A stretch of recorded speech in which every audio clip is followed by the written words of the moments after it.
सार्थक पहल बदलाव हमसे है। मैं पुनः आप लोगों का एक बार स्वागत है। और हम पढ़ रहे हैं आधुनिक भारत। और आधुनिक भारत के तहत हमने पिछले वीडियो में पढ़ा है गवर्नर, बंगाल के गवर्नर।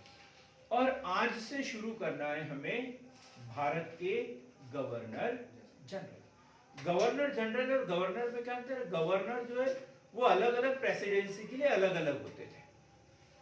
बंगाल में अलग, मद्रास में अलग और बंबई में अलग। सबसे बाद में किस प्रेसिडेंसी का गठन हुआ था? नहीं पता कैसे? बंदूक होती तो तुम्हें तो गोली मार देता मैं। हाँ, मुंबई। सबसे अंत में कौन सी प्रेसिडेंसी का गठन हुआ था? मुंबई का। सबसे पहले मद्रास, फिर कलकत्ता और फिर मुंबई। तो ये अलग अलग प्रेसिडेंसियों के अलग अलग गवर्नर होते थे। जैसे हमने कर्नाटक युद्ध में पढ़ा तो सिर्फ कहां के गवर्नर? मद्रास के गवर्नर। फिर हम देखेंगे कि एक एक्ट पारित होगा 1773 का, रेगुलेटिंग एक्ट। और उसमें क्या बोले? जो मुंबई और मद्रास के जो गवर्नर होंगे वो कलकत्ता के गवर्नर के अधीन, कलकत्ता के गवर्नर के अधीन रहेंगे। लेकिन 1833 ईस्वी का जो चार्टर एक्ट हुआ, 1833 का चार्टर एक्ट, उसमें स्पष्ट कर दिया कि कलकत्ता का जो गवर्नर है वो अब गवर्नर जनरल कहलाता है। उसका नाम क्या रख दिया? Governor general. वो कलकत्ता का नहीं है, वो कहां का है? भारत का गवर्नर जनरल। उसका नाम क्या रखा गया? भारत का गवर्नर जनरल। यदि सीधा सा क्वेश्चन बनता है, कलकत्ता का अंतिम governor Lord William Bentinck, Bharat का प्रथम गवर्नर जनरल तो भी लॉर्ड विलियम बेंटिक, तो भी लॉर्ड विलियम बेंटिक। हमने विलियम बेंटिक का जो शासनकाल देखा था, हमने 1828 से लेकर 1835 तक, 1828 से लेकर 1835 तक इनके समय की दो महत्वपूर्ण घटनाएं। एक सती प्रथा का अंत 1829 में कहां पे लागू किया था? बंगाल के अंदर। फिर ये इसने क्या किया? मुंबई और मद्रास पर भी 1830 में लागू कर दिया। मुंबई और मद्रास पर कब? 1830 में सती प्रथा निषेध का जो अधिनियम है वो लागू कर दिया गया। ठगी प्रथा के बारे में पढ़ा अपन ने, बैरम ठग। कौन? बैरम ठग। ये कहां थी? बुंदेलखंड, राजपूताना, हैदराबाद में प्रचलित थी। ये क्या जानकारी लेते रहते थे और जैसे कोई व्यक्ति अकेला मिलता था तो पीछे पीछे चलते थे उसके, और उसके साथ में चलते थे, पीछे पीछे चलते थे और गमछा डाल देते थे और उसका गला घोट देते थे और मार देते थे, जमीन में गड़ा देते थे। ये पता ही नहीं चलता था कि ये आदमी गया कहां पर। और जब बहुत अधिक अन्याय बढ़ गए तो फिर क्या हुआ? 1832 में इनके समय में नाम क्या बताया? कर्नल स्लीमेन। कर्नल स्लीमेन, इसके नेतृत्व में ठगी प्रथा का दमन किया गया। किसके द्वारा? कर्नल स्लीमेन के द्वारा ठगी प्रथा का दमन किया गया। ठगों का नेता कौन था? बैरम ठग। 900 से अधिक लोगों की उनके द्वारा हत्या की गई। कितनी? 900 से अधिक लोगों की हत्या की गई। और बैरम ठग को 1836 में फांसी दी गई और 1840 तक जो है ठगी प्रथा का पूर्ण रूप से दमन हो गया। ये हमने पढ़ लिया था। फिर है 1833 का चार्टर एक्ट। 1833 का चार्टर एक्ट। अभी नहीं लिखना इसे। क्यों नहीं लिखना? 1833 का चार्टर एक्ट हम बाद में पढ़ेंगे। जब संविधान पढ़ेंगे तो शुरुआत में हम क्या पढ़ेंगे? भारत की संविधान यात्रा। जब संविधान यात्रा पढ़ेंगे तो शुरुआत हम 1773 के रेगुलेटिंग एक्ट से करेंगे। 1773 का रेगुलेटिंग एक्ट, फिर 1784 का पिट्स इंडिया एक्ट, क्रमशः जो 10-10 साल के बाद में आते थे। ये पूरे के पूरे एक्ट हम 1858, फिर 1909, 1919, 1935 पूरे के पूरे हम एक्ट एक साथ में एक ही वीडियो में कंप्लीट करेंगे। तो अभी हम यहाँ इसको छोड़ देते हैं, बस इतना सा याद रखना है। क्या याद रखना है? 1833 का रेगुलेटिंग एक्ट जब पारित हुआ तब बंगाल का गवर्नर जनरल या भारत का गवर्नर जनरल कौन था? कौन था? Lord William Bentinck. Lord William Bentinck. अब हम इसके समय की एक घटना पढ़ते हैं, आंग्ल प्राच्य विवाद। आंग्ल प्राच्य विवाद। आंग्ल और प्राच्य मतलब प्राचीन भारतीय भाषा, पश्चिमी नहीं, प्राचीन भारतीय भाषा कि प्रशासन की भाषा क्या हो, इंग्लिश हो या फिर प्राचीन भारतीय भाषा मतलब संस्कृत, हिंदी, मराठी, तेलुगु, तमिल, कन्नड़, ये जो भारत की प्राचीन भाषा है इनमें से कोई हो। ये विवाद चल रहा था कि शिक्षा का माध्यम क्या हो, शिक्षा का माध्यम क्या हो। तो ये विवाद हुआ है 1835 में। कब हुआ? 1835। 1835। स्वाभाविक सी बात है कि इस समय गवर्नर कौन? Lord William Bentinck. विवाद का कारण क्या है? किस भाषा में, किस भाषा में प्रशासनिक व्यवस्था की जाए, किस भाषा में प्रशासनिक व्यवस्था की जाए। तो क्या आंग्ल प्राच्य विवाद 1835 किस भाषा में प्रशासनिक व्यवस्था की जाए, यह विवाद का कारण था। या शिक्षा का माध्यम क्या हो, किस भाषा में प्रशासनिक व्यवस्था की जाए, शिक्षा का माध्यम क्या हो, यह महत्वपूर्ण प्रश्न था। शिक्षा का माध्यम और प्रशासनिक भाषा क्या हो। तो प्राच्य, प्राच्य ने क्या बताया? प्राच्य प्राचीन भारतीय भाषा, प्राचीन भारतीय भाषा है। प्रियंका कौन सी है प्राचीन भारतीय भाषा है? आपका नाम प्रियंका? नहीं पता आपको? सर संस्कृत भी हो सकती है और अवधी भाषा भी हो सकती है प्राचीन। तो मुंह बंद करके रखोगे तो पता चल जाएगा, बताना पड़ेगा ना। प्राचीन भारतीय भाषा कोई भी हो सकती है, संस्कृत हो सकती है, अन्य जो स्थानीय भाषाएं वो कोई भी हो सकती है, तमिल, तेलुगु, कन्नड़, ये सब तो बताया मैंने, इनमें से कोई भी हो सकती है। तो भी प्रशासनिक व्यवस्था किस भाषा में की जाए, तो दो है, एक प्राचीन भारतीय भाषा या फिर आंग्ल। आंग्ल मीन्स यूरोपीय भाषा या अंग्रेजी भाषा, दोनों में से प्रशासन की व्यवस्था किस भाषा में किया जाए। एक वर्ग था ये बोलता था कि प्राचीन भारतीय भाषाओं, प्राचीन भारतीय भाषाओं को प्रोत्साहित किया जाए। क्या? प्राचीन भारतीय भाषाओं को प्रोत्साहित किया जाए। एक वर्ग ऐसा था, कौन था ये भी पढ़ेंगे, अभी इतना सा याद रखना है। प्राचीन भारतीय भाषा को प्रोत्साहित किया जाए। और दूसरा जो था वो था आंग्ल। ये समर्थक था कि भाई अंग्रेजों को क्या चाहिए? क्लर्क चाहिए, उनके काम आने वाले लोग चाहिए। और वो काम आने वाले लोग कैसे मिलेंगे उसे? अंग्रेजी भाषा के माध्यम से मिलेंगे, क्योंकि वो सिर्फ अंग्रेजी जानते थे। अब यदि किसी को बोला पानी लाओ, इंग्लिश में बोला, इनको समझ में भी तो आना चाहिए, तभी तो पानी देंगे, नहीं तो कुछ का कुछ उठा के दे देंगे जैसे आप लोग करते हैं, है ना, हर बात पे फिर सॉरी। ये अंग्रेजों ने दिया है हमें, अंग्रेजों ने क्या दिया है हमें? सॉरी।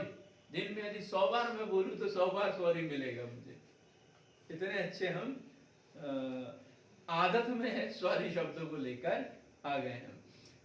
तो आंग्ल शिक्षक, आंग्ल शिक्षा समर्थकों का, आंग्ल में लिखना है, आंग्ल शिक्षा समर्थकों का तर्क था कि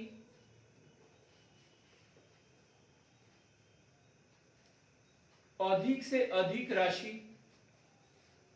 अधिक से अधिक राशि पाश्चात्य भाषाओं के अध्ययन पर खर्च की जाना चाहिए।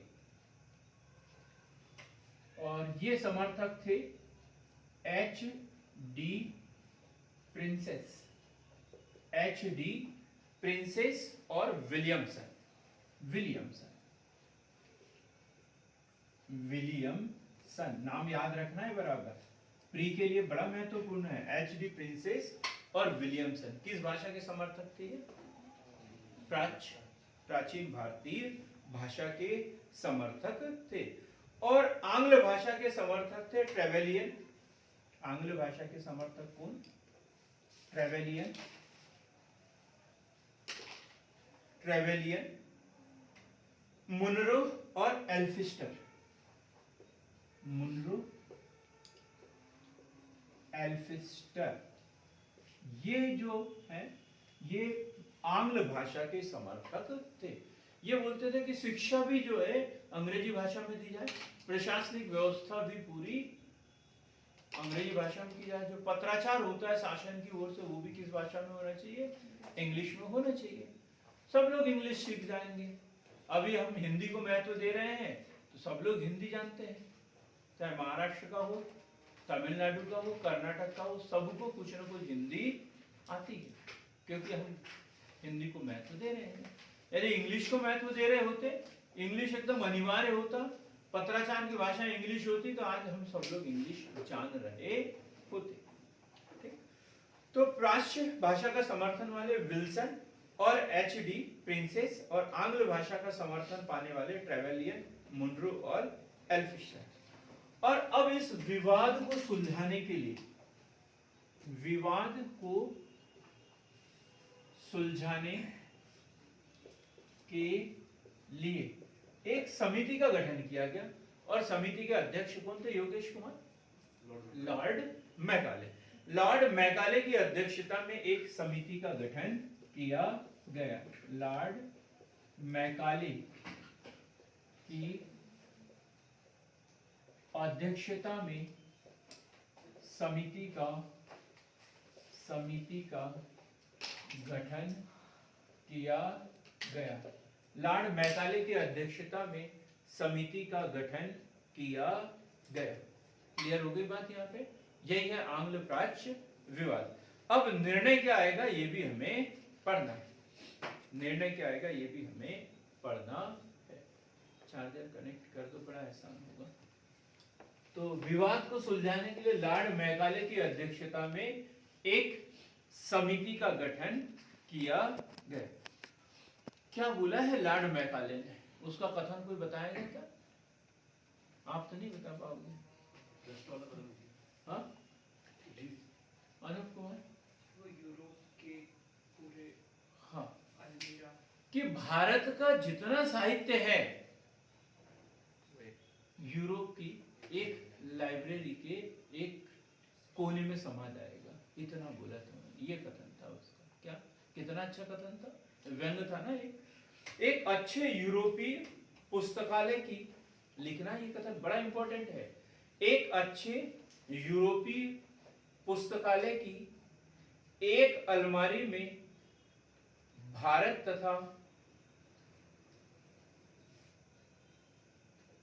अरब के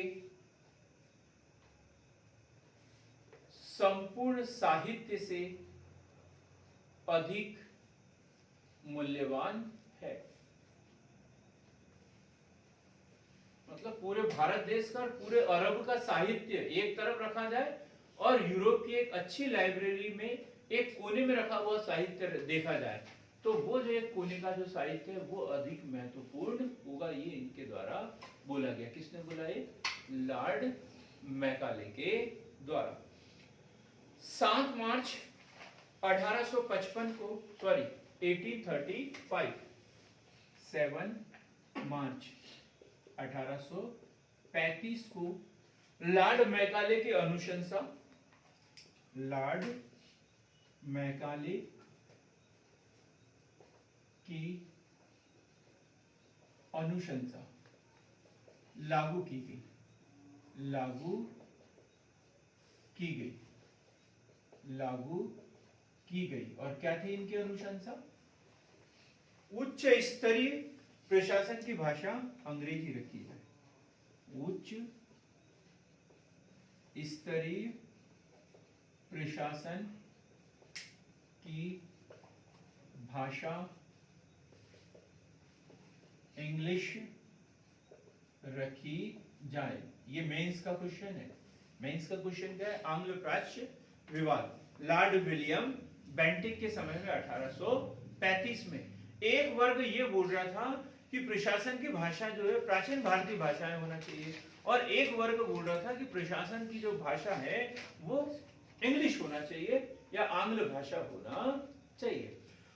जो प्राच्य भाषा वाले जो थे वो थे विलियमसन और प्रिंसेस। इनका ये तर्क था कि प्राचीन भारतीय भाषा को प्रोत्साहित किया जाना चाहिए ताकि उसमें साहित्य की रचना हो, उनका विकास हो सके। जबकि दूसरा पक्ष था ट्रेवेलियर, मुनरो, एल्फिस्टर, ये अलग बोलते थे कि ये बोल रहे थे कि इन भाषाओं में ना तो साहित्य है, ना कोई व्याकरण है, ना कुछ। ये व्यवहारिक रूप से संभव ही नहीं है, इसलिए आंग्ल भाषा में प्रशासनिक कार्य होना चाहिए। जब विवाद बढ़ता गया तो लॉर्ड मैकाले की अध्यक्षता में एक समिति का गठन किया गया, और लॉर्ड मैकाले स्वयं अंग्रेजी भाषा का समर्थक था। उसका एक कथन था कि एक अच्छी लाइब्रेरी में, एक अच्छी यूरोपीय लाइब्रेरी में एक कोने में जो साहित्य रखा हुआ है संपूर्ण भारतीय और अरबी साहित्य से अधिक मूल्यवान है। और इनकी जो अनुशंसा थी 7 मार्च 1835 को लागू की गई, और क्या अनुशंसा थी कि उच्च स्तरीय प्रशासन की भाषा अंग्रेजी रखी जाए। क्लियर हो गया ये क्वेश्चन? आंग्ल प्राच्य विवाद 5 नंबर का क्वेश्चन आएगा मेंस में।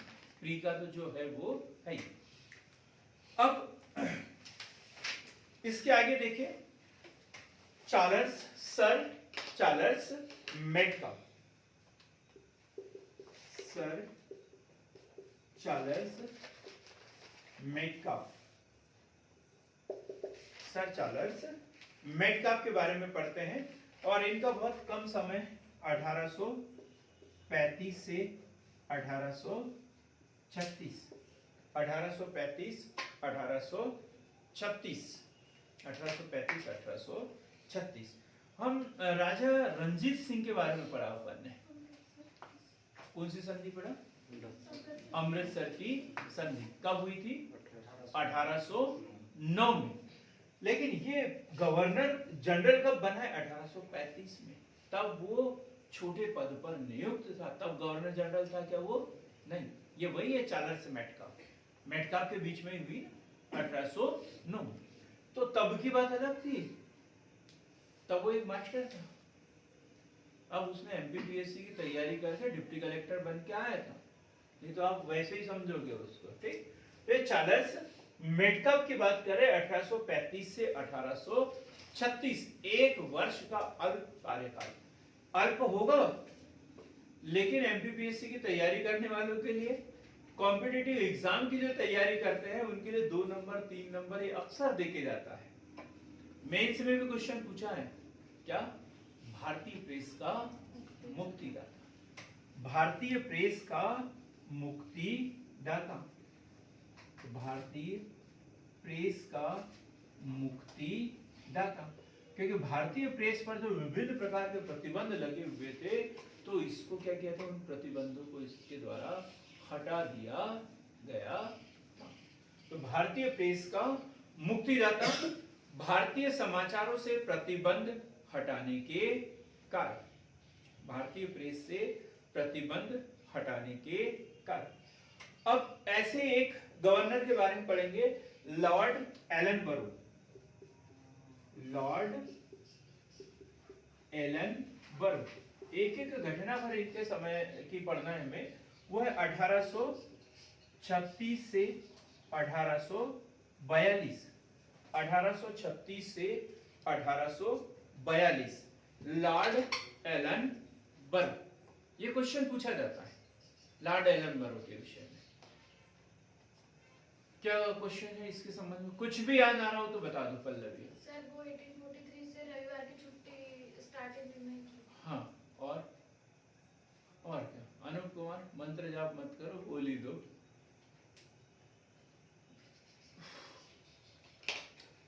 दास प्रथा पर पूर्णतः प्रतिबंध। दास प्रथा पर पूर्णतः प्रतिबंध। दास प्रथा पर पूर्णतः प्रतिबंध। एक दिन बड़ी लंबी चौड़ी चर्चा हुई थी हमारी यहीं पर, और किस क्वेश्चन के ऊपर हुई थी? अकर्मण्यता की नीति, कुशल अकर्मण्यता की नीति किसके द्वारा लागू की गई थी?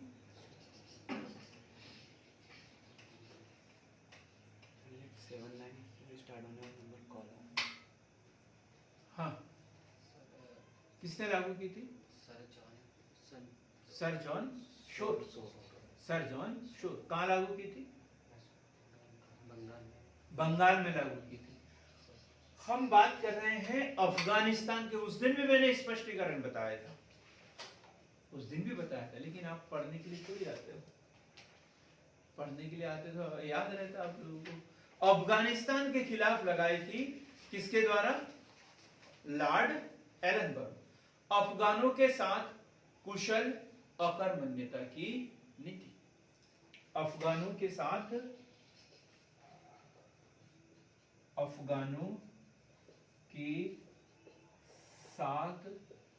कुशल अकर्मण्यता की नीति। अफगानों के साथ कुशल अकर्मण्यता की नीति। अफगानों के साथ कुशल अकर्मण्यता की नीति। 25 वर्षों तक अफगान प्रशासन में अब कोई हस्तक्षेप नहीं किया गया था। 25 वर्षों तक अफगान प्रशासन में कोई हस्तक्षेप नहीं किया गया था। फिर सिंध का अंग्रेजी राज्य में विलय। ये क्वेश्चन बनता है। सिंध का अंग्रेजी राज्य में विलय, और ये किया था इन्होंने 1843। अब सोचेंगे कि ये 42 में तो था, ये इनका कार्यकाल 42 तक ही है, तो 43 क्यों लिख लिया? लॉर्ड एलन बरो। लॉर्ड एलन बरो। इसका काल मैंने गलत लिख दिया, सॉरी इसके लिए। 1842 से 1844 तक। 1842 से 1844। इसके बीच में एक गवर्नर और है, बड़ा छोटा सा कार्यकाल है, अभी इसके बाद में हम पढ़ लेंगे। तो लॉर्ड एलनबरो 1842 से 1844। दास प्रथा पर पूर्णतः प्रतिबंध, अफगानों के साथ कुशल अकर्मण्यता की नीति, और सिंध का अंग्रेजी राज्य में विलय कब किया था? 1843 में। कोई नाम याद आ रहा है आपको इसके संबंध में? हाँ, एलनबरो तो दिख रहा है आपने। हाँ, चलो, कब से हिस्ट्री नहीं पढ़ा आपने? कब से नहीं पढ़ा? हाँ बोलो ना, कब से नहीं पढ़ा? हाँ, 2 महीने से नहीं पढ़ा तो पीएससी कैसे पास कर पाओगे? हम हर दिन समझाते हैं। राज्य में विलय, और इसका श्रेय जाता है सेनापति जॉन नेपियर। इसका श्रेय किसको जाता है? सेनापति जॉन नेपियर को। श्रेय किसको जाता है? उसके सेनापति जॉन नेपियर को जाता है। चार्ल्स नेपियर को ही एलनबरो ने अफगानिस्तान भेजा था, और कुशासन का आरोप लगाकर, लिखेंगे पूरा, चार्ल्स नेपियर को एलनबरो ने अफगानिस्तान भेजा था, और कुशासन का आरोप लगाकर अंग्रेजों के प्रति अविश्वास का आरोप लगाकर सहायक संधि पर हस्ताक्षर करवाए थे। हस्ताक्षर करवाए थे। अब यहां छुपा हुआ क्वेश्चन है एक। क्या छुपा हुआ क्वेश्चन है दीक्षा? अब आप ये मत बोलना कि छुपा हुआ है तो कैसे बताएं हम, क्योंकि वो तो छुपा हुआ है ना। दूसरी तरफ तो साइन किसने किया? गुड, क्या बात है। सीधा सा क्वेश्चन ये था कि सहायक संधि किसने लागू की? लॉर्ड वेलेस्ली, है ना, 1799 3 तक, है ना, ये हमने पढ़ा है। अब ये कब की बात कर रहे हैं हम? 1843 की बात कर रहे हैं, 43-44 की बात कर रहे हैं। तो यदि ये क्वेश्चन पूछे कि सिंध का विलय सहायक संधि के माध्यम से किसने किया था, तो जैसे ही सहायक संधि हम क्वेश्चन में देखेंगे, हम सीधा कहां किसके पास जाएंगे? वेलेस्ली के पास में। क्यों मिलाया भी तूने? वो बोलेगा मैंने नहीं मिलाया, गड़बड़ हो जाएगी वहां पे। तो ये क्वेश्चन छुपा हुआ है यहाँ पे, यहाँ याद रखना है थोड़ा सा। 1843 में सिंध का विलय, कुशासन का आरोप लगाया था उसके ऊपर। उस समय जो लॉर्ड एलनबरो भारत का गवर्नर जनरल था, लेकिन उसने अफगानिस्तान किसको भेजा था? किसको भेजा था? जॉन नेपियर को। भूल गई थी अभी पहले भी, जॉन नेपियर को भेजा था, जॉन नेपियर को भेजा था। और उसने कुशासन का आरोप लगवाया और जबरदस्ती उनके ऊपर सहायक संधि थोप दी थी, और अफगानिस्तान से सिंध इन्होंने छीन लिया। बात क्लियर हो गई यहाँ तक? अब हम पढ़ेंगे बीच का एक बताया था मैंने, लॉर्ड ऑकलैंड। लॉर्ड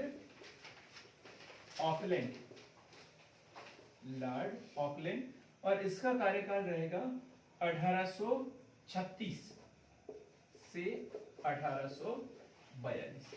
1836 से 1842 लॉर्ड ऑकलैंड। तो इसके समय में हुआ है प्रथम आंग्ल अफगान युद्ध। प्रथम आंग्ल अफगान युद्ध। प्रथम आंग्ल अफगान युद्ध कब? 1838 से 1842 के बीच में। त्रिपक्षीय संधि हुई थी यहाँ पर। त्रिपक्षीय संधि किसी ने पढ़ा हो तो पता होगा। त्रिपक्षीय संधि, अफगानिस्तान जाने के लिए रास्ता मांगा था किसी ने, अब तो पता चल गया होगा। महाराणा रंजीत सिंह, महाराजा रंजीत सिंह, शाह सुजा और कंपनी, अंग्रेज कंपनी के बीच में। महाराजा रंजीत सिंह, शाह सुजा और अंग्रेजों के बीच में त्रिपक्षीय संधि यहाँ पर हुई थी, क्योंकि अंग्रेजों को अफगानिस्तान जाने के लिए रास्ता चाहिए था। और उसके बाद में एलन बरो आया, और एलन बरो ने क्या किया? कुशल अकर्मण्यता की नीति। अब तुम्हारे मामलों में हम हस्तक्षेप नहीं करेंगे, सिंध ले लिया, काम खत्म। कुशल अकर्मण्यता की नीति। अब हम पढ़ेंगे लॉर्ड हार्डिंग। लॉर्ड हार्डिंग, इनके विषय में भी क्वेश्चन बनता है। लॉर्ड हार्डिंग एक सामान्य सा क्वेश्चन है, लॉर्ड हार्डिंग के विषय में। तो क्या है?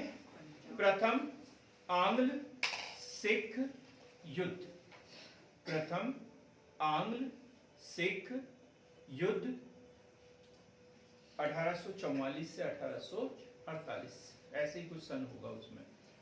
फिर है नरबली पर प्रतिबंध। नरबली पर प्रतिबंध। नरबली पर प्रतिबंध। और लाहौर की संधि। लाहौर की संधि क्या हुआ था? लाहौर की संधि के द्वारा प्रथम आंग्ल सिख युद्ध जो है वो समाप्त हुआ था। तो प्रथम आंग्ल सिख युद्ध किसके समय? लॉर्ड हार्डिंग के समय में। और फिर हुई है वहां पर लाहौर की संधि, दिलीप सिंह वगैरह हमने पढ़ा था। और फिर वो युद्ध समाप्त। शेर सिंह सबसे महत्वपूर्ण इस युद्ध में। और कौन था? लाल सिंह। अब हम पढ़ेंगे जो सबसे महत्वपूर्ण है, लॉर्ड डलहौजी। डलहौजी 1857 की क्रांति के समय भारत का गवर्नर जनरल। कौन था? संजय कुमार लॉर्ड डलहौजी। हाँ, लॉर्ड डलहौजी की बात कर रहे हैं हम, और इसकी विलय की नीति, व्यपगत की नीति, या क्या है, हड़प नीति। इंग्लिश में कोई शब्द है इसके लिए? Doctrine of lapse. उत्तराधिकार का नियम, उत्तराधिकार का नियम, ये सब इसमें लागू है। तो लॉर्ड डलहौजी, लॉर्ड डलहौजी कब से कब तक? लॉर्ड डलहौजी 1848 से 1856 तक। तो अब आपके प्रश्न का उत्तर मिल गया होगा, सही बोला या गलत बोला आपने? मिल गया? तो क्या होगा? क्या आप सही थे? हाँ? क्या नहीं थे? तो प्री कैसे निकाला था आपने? प्री क्वालिफाई किए थे ना? मेंस लिखा था या नहीं लिखा था? नहीं लिखा, कोई बात नहीं है। आपके जैसा समझदार व्यक्ति मुझे आज तक नहीं मिला कि जिसका प्री क्वालिफाई हुआ हो और जिसने मेंस नहीं लिखा हो। ये सामाजिक पिछड़ापन है, ठीक है। तो लॉर्ड डलहौजी 1848 से 1856, और हमने बात की थी 1857 की क्रांति। तो सीधी सी बात है, इनके समय में नहीं हुई है, इनके समय में नहीं हुई है। सिंध पे कौन सा आरोप लगा था? हेमलता। अभी लॉर्ड एलनबरो ने मिलाया ना उसे, कौन सा आरोप लगाया था उसके ऊपर? हाँ, कुशासन। कौन सा आरोप लगाया था? कुशासन का आरोप लगाया था। तो लॉर्ड डलहौजी, इसके बारे में सबसे महत्वपूर्ण बात है 1857 की क्रांति के लिए उत्तरदायी। उत्तरदायी ये था, लेकिन क्रांति के समय लॉर्ड कैनिंग था, लेकिन उत्तरदायी कौन है? लॉर्ड डलहौजी। क्योंकि उसने 1848 से 1856 तक जो नीतियां लागू की थी, तो लोगों के बीच में क्रोध, बदले की भावना, अंग्रेजों के प्रति घृणा की भावना उत्पन्न हो गई थी, और एक चिंगारी की जरूरत थी। और वो चिंगारी किसने लगाई? चर्बी वाले कारतूस। तो इसलिए उसे क्या कहते हैं? तात्कालिक काल। तो 1857 की क्रांति के लिए उत्तरदायी। अब ऐसा क्या कर दिया बेचारे ने जो उत्तरदायी हो गया? अनूप कुमार, क्या किया इसने? विभिन्न प्रकार के सुधार कार्य किए। गुड। समाज सुधार, समाज सुधार, समाज सुधार, समाज सुधार कार्य किए थे। जो कुप्रथाएं वगैरह थी उसके ऊपर उसने प्रतिबंध लगा दिया। लोगों को तो कुप्रथाओं से बड़ा लगाव होता है कि नहीं होता? आप लोग तो बड़े अच्छे से जानते हो कितना लगाव होता है। अभी 2-3 दिन से हम वही देखते जा रहे थे, 2-4 दिन से। तो समाज सुधार, समाज सुधार, अब कौन कौन से किए ये भी पढ़ेंगे हम, ठीक? समाज सुधार। दूसरा डाक सुधार, डाक सुधार। अब डाक सुधार के तो सूचनाएं अब एक दूसरे तक जल्दी जल्दी पहुंचने लगती। तो किसी भी बात के लिए जल्दी से लोग तैयार होने लग गए। पहले क्या, लोगों को पता ही नहीं चलता था, तो एकजुट भी नहीं होते थे। अब डाक सुधार हो गए, अब जल्दी से कोई भी खबर एक दूसरे तक पहुंचाना आसान हो गया। तो जब भी कोई घटना घटती थी, कोई कुछ करना चाहता था, तो जल्दी से लोग बाग एकत्रित हो जाते थे। डाक सुधार। अब 1895 में, सॉरी 1850 में 2 डॉक्टरों के साथ दुर्व्यवहार, 2 डॉक्टरों के साथ में दुर्व्यवहार। अंग्रेजी सेना ने क्या 1850 में दो डॉक्टरों के साथ दुर्व्यवहार का आरोप लगाकर अंग्रेजी सेना ने कहां पर अधिकार किया? सिक्किम पर अधिकार कर लिया। कहां पर? सिक्किम पर अधिकार कर लिया। ये क्वेश्चन है। 4 ऑप्शन दिए रहते, सतारा, नागपुर, बाघात और सिक्किम। डॉक्टरों पर ये दुर्व्यवहार का आरोप लगाया। ये ब्रिटिश डॉक्टर थे। अब बोला कि वहां के जो सम्राट है, उन्होंने जो प्रमुख है, उन्होंने दुर्व्यवहार किया, चलो सिक्किम को अंग्रेजी राज्य में मिला दिया जाए। एन केन प्रकार नहीं।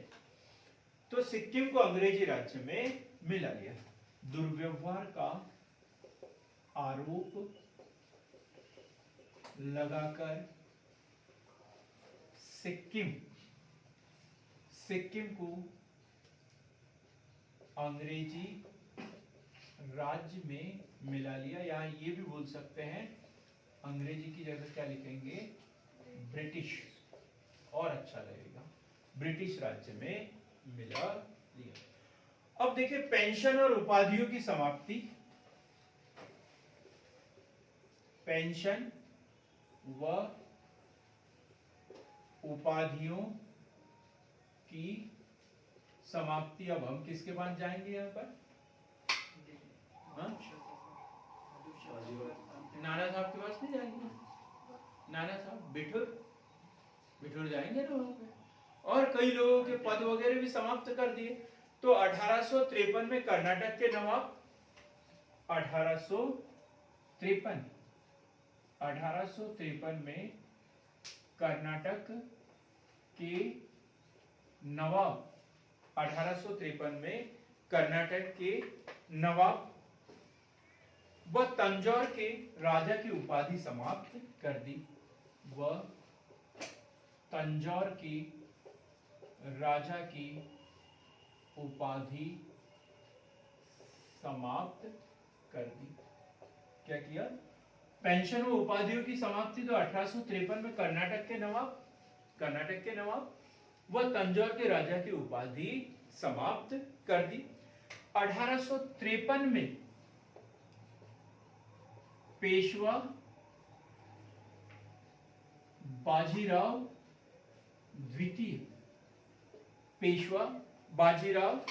द्वितीय को मिलने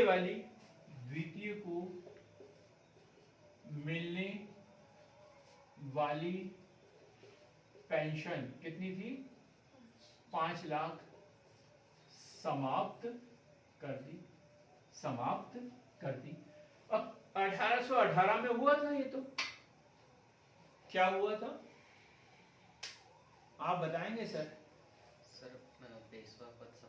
पेशवा पद समाप्त कर दिया था। उसे 5 लाख की पेंशन स्वीकृत की और कहां भेज दिया? बिठूर भेज दिया था। अब जैसे ही उनकी मृत्यु हुई, पेंशन देना बंद कर दिया। पहले ही बोला था, लेकिन जब तक मिल रही है तब तक कोई विरोध नहीं हुआ। उस समय उन्होंने नहीं बोला कि नहीं भाई पूर्वजों तक, हमारे आगे आने वाली पीढ़ियों तक मिलना चाहिए। तब तो ये था कि जान बची लाभ हो पाए, तब तो ये था। लेकिन जैसे ही कि अब उनके बच्चों ने, नाना साहब की बात करेंगे, उन्होंने बोला कि अब हमें भी पेंशन चाहिए। अब आगे देखते हैं इन्होंने और क्या किया। शांतिपूर्ण विलय की नीति, व्यपगत की नीति। शांतिपूर्ण विलय की नीति या हड़प नीति या विलय नीति, और क्या नाम बताया था? Doctrine of lapse.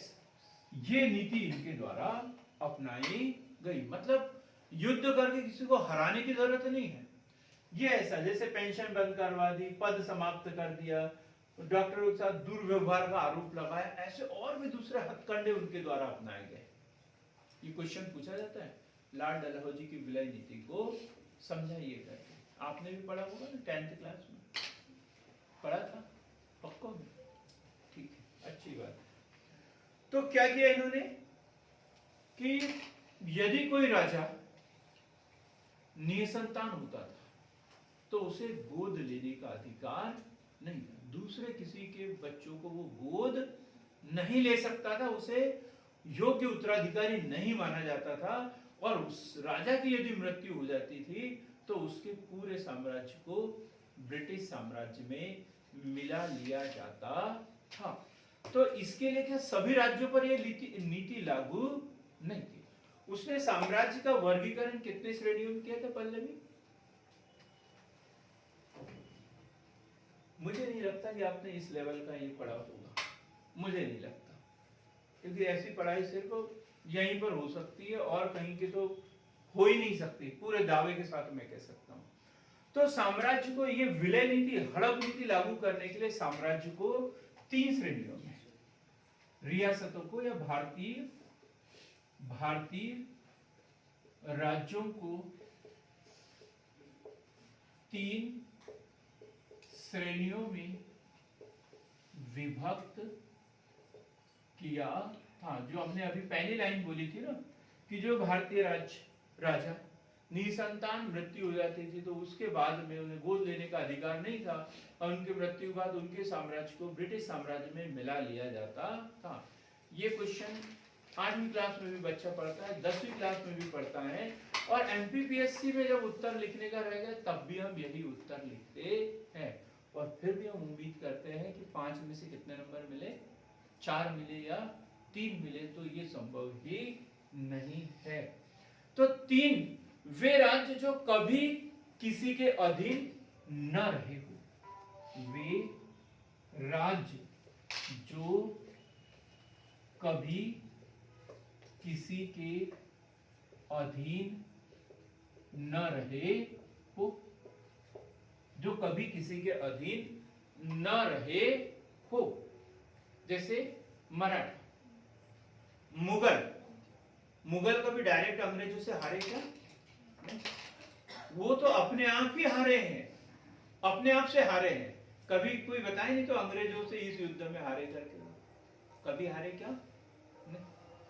इलाहाबाद की संधि जो हुई थी तो उसमें कौन हारा था? मीर कासिम हारा था। इन्होंने तो उनका सिर्फ सहयोग किया था, ठीक। बल्कि इनका ही साम्राज्य क्या हो गया था? संकुचित होते चला गया था। तो वे राज्य जो कभी किसी के अधीन न रहे हो, दूसरे किसी शक्ति के अधीन न रहे हो, जैसे मुगल, मराठा, ऐसे राज्य थे, इन्हें गोद लेने का अधिकार था, गोद लेने का अधिकार था। तो ऐसे राज्य, अब अंग्रेजों से कोई हस्तक्षेप ही नहीं उनके ऊपर, ये जिसको चाहे उसको दे दे, तो इनके ऊपर उन्हें गोद लेने का अधिकार था। दूसरे ऐसे राज्य रजवाड़े जो कभी मुगलों के अधीन थे, ऐसे रजवाड़े जो कभी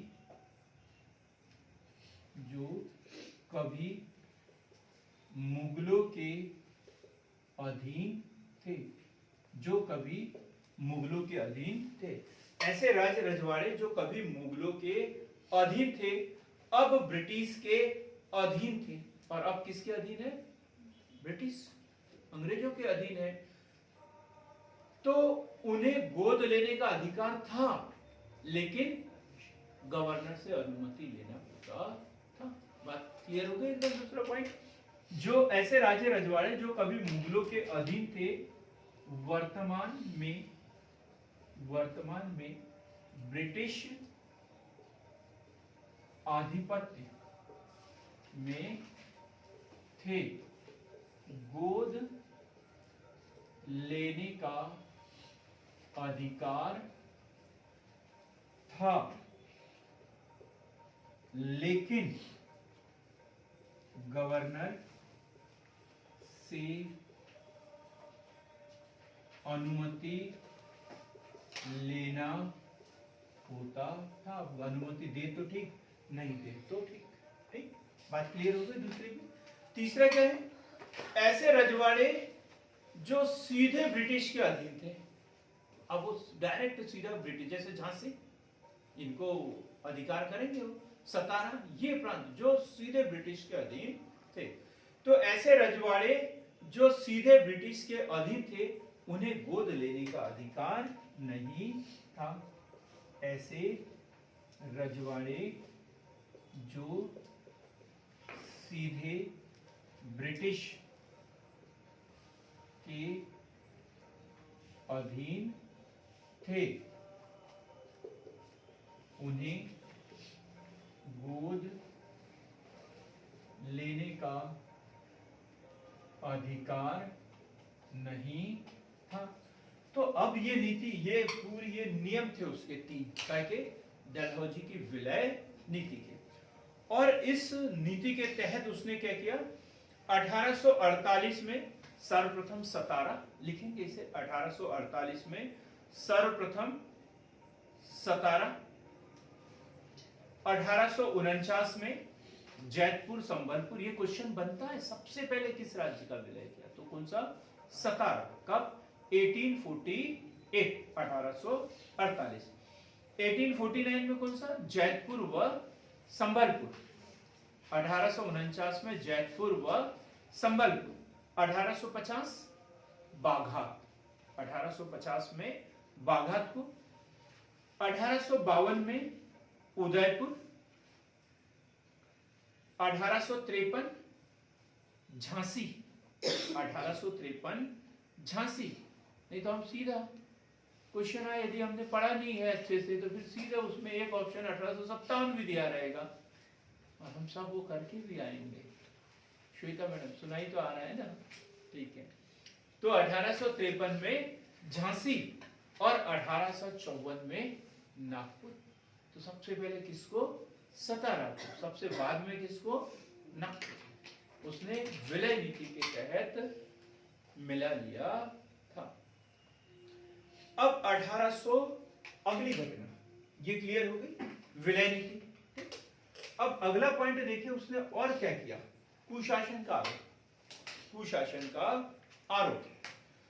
तो 1856 में अवध पर कुशासन का आरोप लगाया। 1856 ये क्वेश्चन भी पूछा जाता है और इसमें हम विलय नीति करके आ जाते हैं।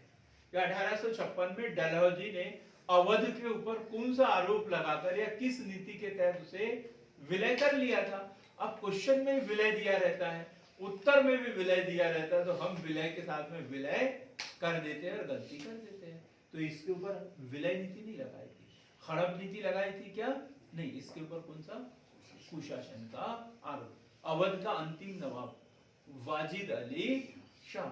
और फिर वो बोलता है दीवाने दर को बेखबर करते हैं और हम क्या, सफर करते हैं, हम तो सफर करते हैं। ये डायलॉग बोलते हैं और वहां से चले जाते हैं। क्वेश्चन पूछा जाता है अवध का अंतिम नवाब कौन था, वाजिद अली शाह, वाजिद अली शाह।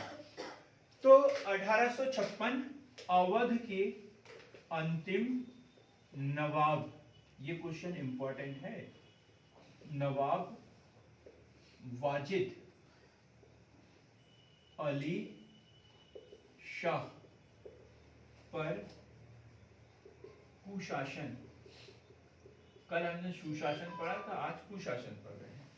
कुशासन का आरोप लगाकर, कुशासन का आरोप लगाकर उसे ब्रिटिश साम्राज्य में विलय कर दिया। ठीक, एक और बचा है, कौन सी नीति,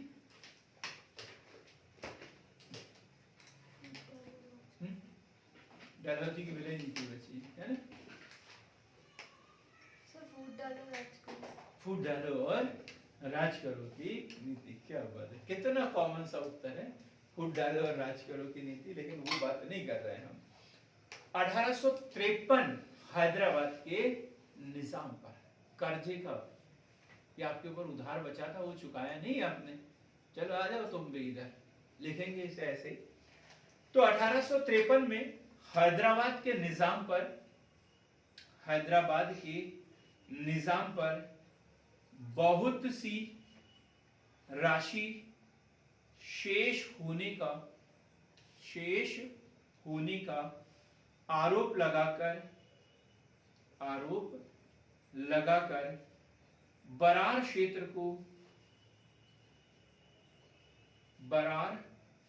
को हस्तगत किया गया। हैदराबाद से बरार छीन लिया उन्होंने, हैदराबाद से बरार छीन लिया। क्लियर हो गई बात यहाँ पे। 1853 में हैदराबाद के निजाम पर बहुत सी राशि शेष होने का आरोप लगाकर बरार क्षेत्र को हस्तगत कर लिया गया। तो ये सब उसने किया। और अब भारतीय, हाँ बोलो।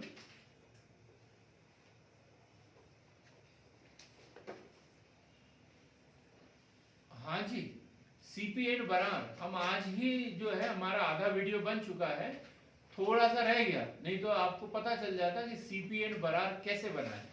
तो यही वाला बरार है जो हैदराबाद से लिया गया था और उसमें मध्य भारत में सेंट्रल प्रोविजंस एंड बरार में मिलाया गया।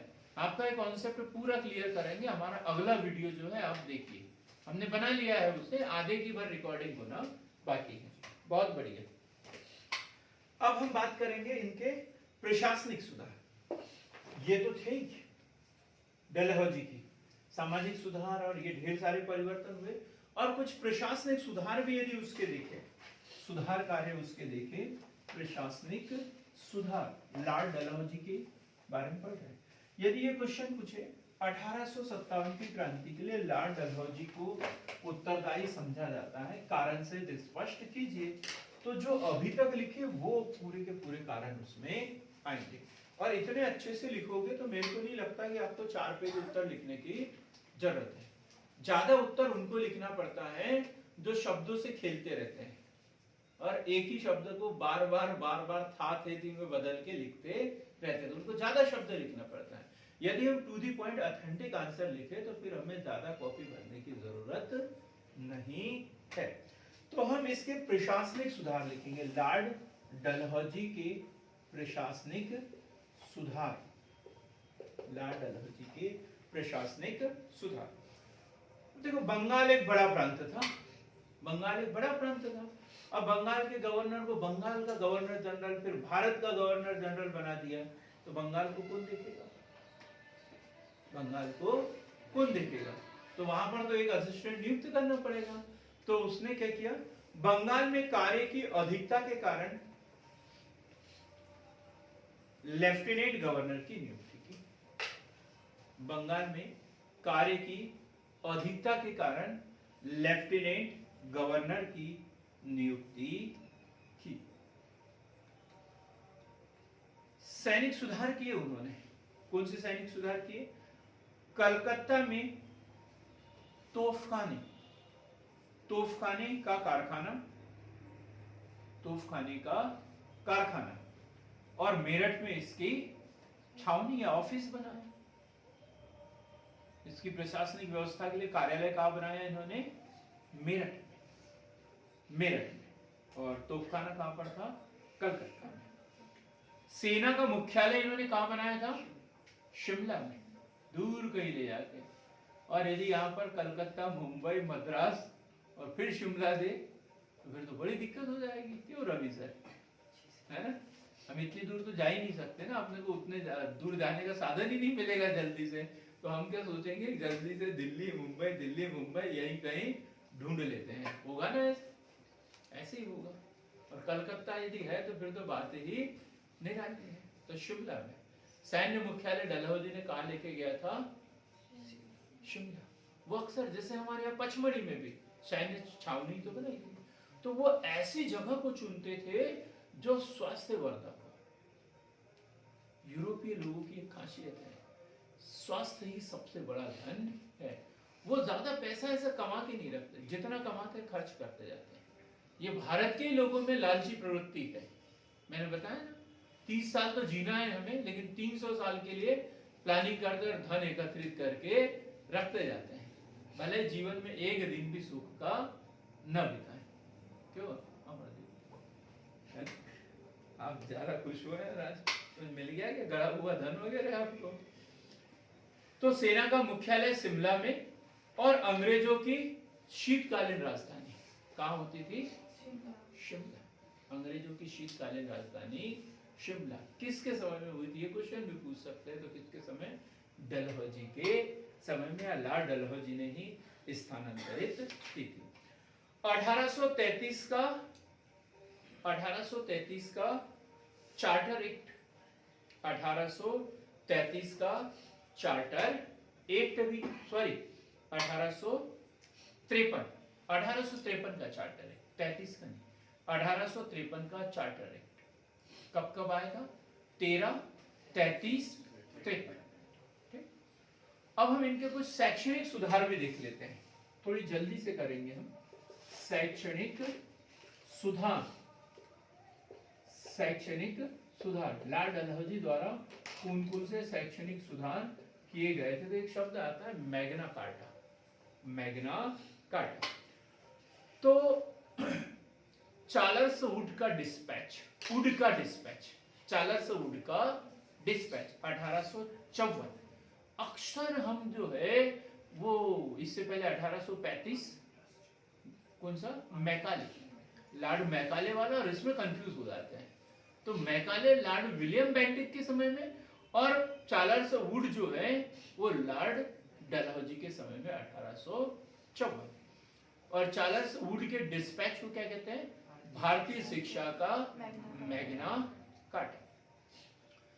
भारतीय पाश्चात्य शिक्षा पर बल देते हुए, भारतीय पाश्चात्य शिक्षा पर बल देते हुए ज्ञान, कला, विज्ञान आदि की शिक्षा भारतीयों को मिले, और किसमें, हिंदी भाषा में मिले, मतलब भारतीय भाषाओं में मिले, ये उन्होंने बोला था।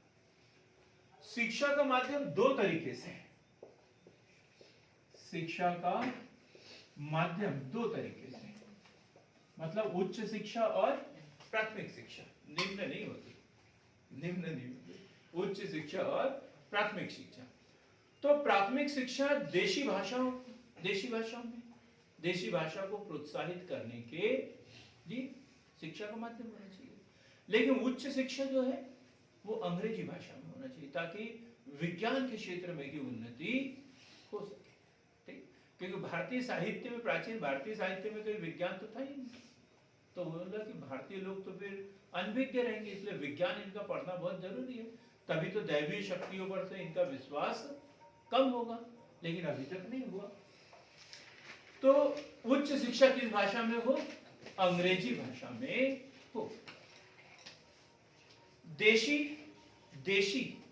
भाषाई प्राथमिक शालाएं स्थापित की जाए, देशी भाषा प्राथमिक शालाएं स्थापित की जाए, लेकिन जिला स्तर पर वर्नाक्यूलर स्कूल,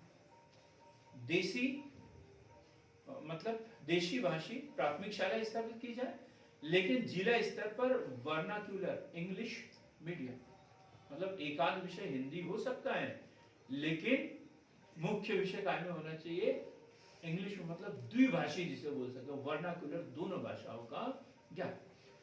तो जिला स्तर पर वर्नाक्यूलर में होना चाहिए या इंग्लिश मीडियम में पढ़ाई होना चाहिए। शिक्षकों के प्रशिक्षण हेतु प्रशिक्षणशाला जैसे बीटीआई होती, डाइट जिसे कहते हैं, इस तरीके से होना चाहिए। तो शिक्षक ऐसा नहीं कि 5वीं पास हो गया तो पढ़ाने लग गया। तो उस समय क्या होता था, जिसको 5 का पहाड़ा आ गया वो 5 तक पहाड़े पढ़ा सकता था, लेकिन अब आए या ना आए कोई जरूरी नहीं है, आपको आता है या नहीं आता है, आपके पास डिग्री है क्या, पढ़ा। अभी अब जो है हमारे ज्ञान का कोई वैल्यू नहीं है, ज्ञान का वैल्यूएशन भी नहीं है। काय का वैल्यूएशन है, डिग्री का। काय का वैल्यूएशन है, डिग्री का वैल्यूएशन है। लेकिन उस समय क्या था, शिक्षकों के प्रशिक्षण हेतु प्रशिक्षणशालाएं भी होना चाहिए। प्राइवेट शिक्षा को प्रोत्साहन देने के लिए अनुदान देने की व्यवस्था हो। अब यही क्वेश्चन यदि 3 नंबर में बन जाए, प्राथमिक शाला में प्रोत्साहन के लिए, मतलब शिक्षा के प्रोत्साहन के लिए डलहौजी ने क्या किया? तो ये बात कोई नहीं लिखेगा। प्राइवेट शिक्षा को प्रोत्साहन देने के लिए अनुदान देने की व्यवस्था, तभी तो इतने सारे स्कूल खुले थे पहले, जैसे न्यू बैतूल स्कूल वगैरह ये है, सब उस बहुत पुराने स्कूल है ये, अनुदान प्राप्त शाला, इसे अर्धशासकीय बोलते थे पहले। ठीक, लोग रिटायर हो गए उसी स्कूल में, रिटायर हो गए। एक हमारे यहाँ रहते थे विश्वकर्मा सर, शुरुआत में हमारे यहाँ एक विश्वकर्मा सर रहते थे, तो वो उसी स्कूल में पढ़ाते थे। 30 साल बाद वो परमानेंट हुए, 30 साल बाद, और परमानेंट होने के 6 या 8 महीने के बाद में वो जाते रहे, मतलब यहाँ से नहीं गए, वो एक्सपायर हो गए, जाते रहे। ठीक, तो प्राइवेट शिक्षा को प्रोत्साहन देने के लिए अनुदान देने की व्यवस्था, महिला शिक्षा को प्रोत्साहन, महिला शिक्षा को प्रोत्साहन, महिला शिक्षा को प्रोत्साहन, लंदन विश्वविद्यालय के आधार पर, लंदन विश्वविद्यालय के आधार पर, कहां पर? कलकत्ता, मुंबई, मद्रास, कलकत्ता, मुंबई, मद्रास में विश्वविद्यालय स्थापित किए गए, विश्वविद्यालय स्थापित किए गए, जिसका मुख्य कार्य क्या था? परीक्षाओं का आयोजन, जिसका मुख्य कार्य परीक्षाओं का आयोजन करना था और महाविद्यालयों का निरीक्षण, नियंत्रण, महाविद्यालय जो होते थे उनका निरीक्षण एवं नियंत्रण करना था। इसके अलावा भी उन्होंने कई कार्य किए, जैसे सबसे पहले देखिए रेलवे सुधार, 16 अप्रैल 1853, सबको पता है, मुंबई से थाने के बीच में कितने किलोमीटर? 34 किलोमीटर की सबसे पहले रेल लाइन इन्हीं के समय में चली। 16 अप्रैल 1853 प्रथम रेलवे लाइन मुंबई से थाने के बीच 34 किलोमीटर, ये इनका सुधार का है। ठीक, रेलवे लाइन अगले वीडियो में पढ़ेंगे कि इन्होंने क्यों किया था। ये सब भारतीयों का कल्याण करना नहीं था, उनका काम था ब्रिटेन में बनी हुई वस्तुएं गांव गांव तक पहुंचाना, और गांव में जो कच्चे माल का उत्पादन होता है उसे फैक्ट्रियों तक लेके जाना। यदि शहरों तक ही आना जाना होता तो फिर उनका व्यापार उतना फलता फूलता नहीं, वो तो गांव तक अपनी पहुंच बनाना चाहते थे, इसलिए उन्होंने रेलवे लाइन की शुरुआत की। फिर 1852 में विद्युत तार, विद्युत तार, तार का मतलब वो तार नहीं, बिजली वाले तार नहीं, तार, संदेश वाली बात कर रहे हैं, संदेश वाली। तो 1852 में विद्युत तार संदेश भेजने हेतु प्रारंभ, और सर्वप्रथम कहां पर? कलकत्ता से आगरा, क्योंकि कलकत्ता में तोप निर्माण का कारखाना था और उसका ऑफिस कार्यालय कहां पर बनाया था उन्होंने? मेरठ। मेरठ कहां पर है? आगरा के पास में।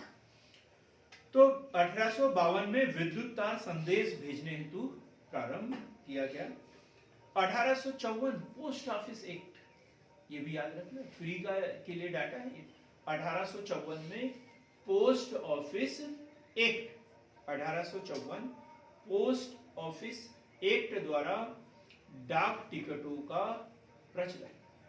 ये क्वेश्चन बना है ना, कई बार पीएससी में ने पूछा है, सबसे पहले डाक टिकट किसने जारी किया था?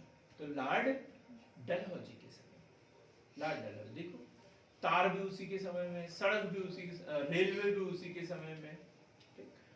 सार्वजनिक निर्माण विभाग पीडब्ल्यूडी, सार्वजनिक निर्माण विभाग का गठन किया गया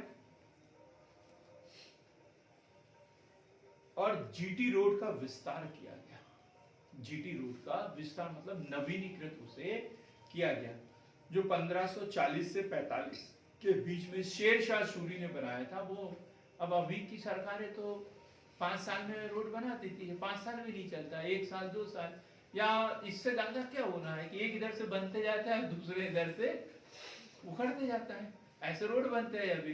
तो बेचारे शेरशाह सूरी ने तो 1540 से 45 ईस्वी में बनाया था और वो अब तक चल रहा था। तो इन्होंने बोला चलो ठीक है यार, अब इसमें थोड़ा सा सुधार कार्य हम करवा देते हैं। बंदरगाहों को अंतरराष्ट्रीय व्यापार के लिए खोल दिया गया, बंदरगाहों को अंतरराष्ट्रीय व्यापार के लिए खोल दिया गया। और 1854 में बहुत अच्छी, जिसकी आप तैयारी कर रहे हो, लोक सेवा विभाग, public service commission department, public service department, लोक सेवा विभाग का गठन किया गया, इसलिए इन्हें सिविल सेवा का जनक कहते हैं। ये क्वेश्चन भी प्री में कितनी बार पूछा है, डलहौजी को सिविल सेवा का जनक कहते हैं। हाँ? हमेशा डाउट में ही रहता है। हाँ, अभी अपन क्लियर करेंगे, अभी इसको लिख लो। सिविल सेवा का जनक भी कहा जाता है। 1854 में लोक सेवा विभाग का गठन किया गया, इसलिए इन्हें सिविल सेवा का जनक भी कहा जाता है। अभी हमने भारत के गवर्नर जनरल पढ़े, कहां से, लॉर्ड विलियम बेंटिक से लेकर डलहौजी तक, 1833 से लेकर 1856 तक। अगला जो वीडियो होगा वो होगा भारत के वायसराय के संबंध में, और भारत का अंतिम गवर्नर जनरल लॉर्ड कैनिंग, और भारत का प्रथम वायसराय लॉर्ड कैनिंग। जैसे बंगाल का अंतिम गवर्नर विलियम बेंटिक, भारत का प्रथम गवर्नर जनरल विलियम बेंटिक, ऐसे भारत का अंतिम गवर्नर जनरल लॉर्ड कैनिंग और भारत का प्रथम वायसराय लॉर्ड कैनिंग। फिर हम आगे देखेंगे स्वतंत्र भारत का, तो फिर माउंटबेटन, और भारतीय की बात करें तो सी राजगोपालाचारी। तो बहुत बहुत धन्यवाद हमारे साथ इतनी देर तक बने रहने के लिए। तो हमारे चैनल को लाइक कीजिए, शेयर कीजिए, सब्सक्राइब कीजिए, ताकि अधिक से अधिक लोगों तक सार्थक पहल का ये संदेश पहुंच जाए। बहुत बहुत धन्यवाद।